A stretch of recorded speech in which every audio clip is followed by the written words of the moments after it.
Let's now go straight to the Confederation of African Football, CAF. We hear they've announced that the draw for the 2025 Africa Cup of Nations AFCON will take place on Monday, January 27th, 2025 at the Mohamed V National Theatre in Rabat, Morocco. Now, the ceremony is scheduled to begin late in the evening on Monday, somewhere around 7 p.m. Nigerian time, but the draw will be determined the group stage pairings for the 24 teams that have qualified for the tournament. Now, the teams will be allocated into 4 pots based on the FIFA rankings, which will influence the seeding for the draw. The anticipated pots are follows. In pot 1, we have Morocco, we have the likes of Senegal, Egypt, Algeria, Nigeria, Côte d'Ivoire. In pot 2, we have Cameroon, Mali, Tunisia, South Africa, DR Congo, Burkina Faso. In pot 3, Gabon, Angola, Zambia, Uganda, Equatorial Guinea, and Benin Republic. And of course, in pot 4, we have the likes of Mozambique, Comoros, Tanzania, Sudan, Zimbabwe, and of course, Botswana. All right, interesting times ahead for the Africa Cup of Nations. And let's also not forget that CAF's decision to host the tournament, the draw in Rabat, reflects Morocco's growing prominence in African football, particularly following their remarkable performance at the 2022 FIFA World Cup, where they became the first African team to reach the semi-finals. Now, as the draw approaches, anticipation is building among football enthusiasts, eager to see how the groups will be formed and which teams will face each other in the initial stages of the Africa's Premier Football competition. Now, joining us all the way from Rabat, Morocco, who is also live to witness the draw on Monday, is FIFA accredited and CAF photojournalist Suliaman Adebayo. Poja is live, of course, in Rabat, and he joins us this morning. Good morning to you, and shukran in terms of joining us on the show this morning. Thank you very much for joining. Good morning, Phil. Good to be on the show. All right, I would like to ask, what's the atmosphere like already in the Rabat as the city prepares to host the highly anticipated 2025 AFCON draw? The atmosphere is, packed. Lots of, legends, a lot of FA chairman, the CAF president is around as well. Morocco is actually a big city when it comes to sports, so it's a good one. Rabat have come to be one of the centers for African football in recent time under this current administration. So it's a fun fair.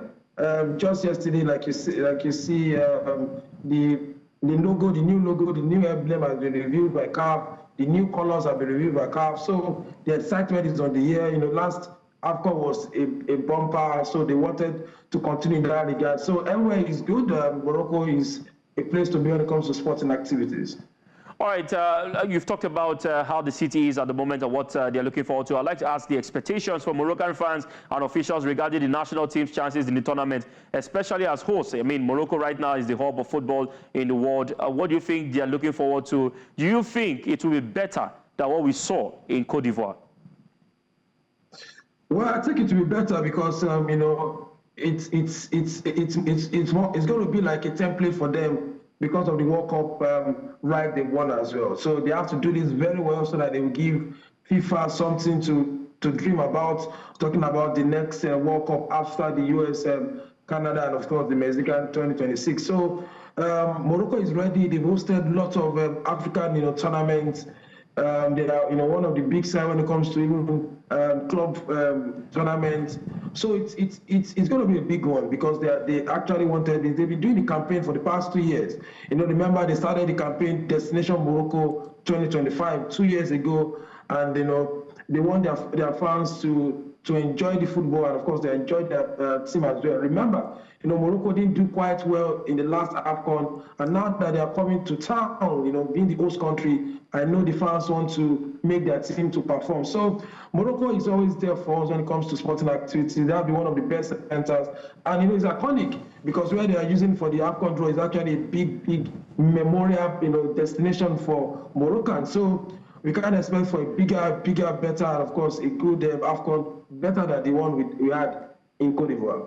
All right, let's look at the ports right now. The ports, if our producer can put it on the screen, where Nigeria is at the moment, we're in port 1. We have series of countries. And the interesting thing about the port is the fact that they're done by the rankings. The first port has Nigeria in that particular port. And others, of course, has to do with Equatorial Guinea and as the likes, maybe, okay, right, okay, all right on your screen, Morocco, Senegal, Egypt, Algeria, Nigeria, Côte d'Ivoire in Pot 2, Cameroon, Mali, Tunisia, South Africa, DR Congo, Burkina Faso. Now, Poja, I would like you to do your own demo of the draws. Who do you think Nigeria would face? I know, yes, we'll have to face one team in Pot 2, one team in Pot 3, and one team in Pot 4. If our producer can also help us on the screen so we can have your predictions for the draws.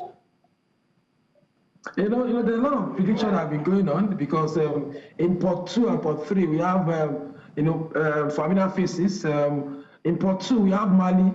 You remember, we have our new manager is from Mali, the name of Éric, so they can give us Mali. The pot can give us Mali, not CAF. The pot can give us Mali and have a comeback for Éric. If you look at Pot 2, we have Benin Republic. Genetro took us to the World Cup. Was in Nigeria for like 6 years, so it's going to be a good one to face him again. Remember, we faced him at the World Cup qualifier, still at the AFCON qualifier, when we could actually face him again at AFCON.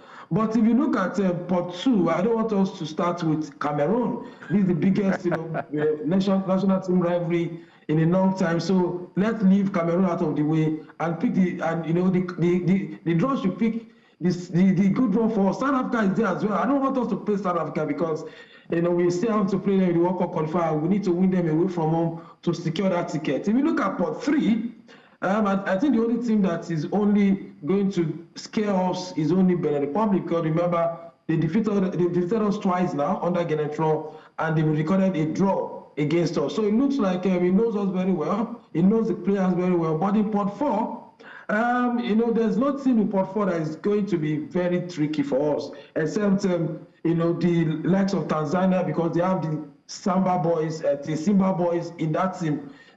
Simba played so well in the CAF Confederations Cup, even the CAF Champions League, and most of the players form the Tanzanian team. So you can say Simba can give us a headache, or even Zimbabwe, but I don't want us to get South Africa or Cameroon in the group stage so that they will not put us in the group of death yet.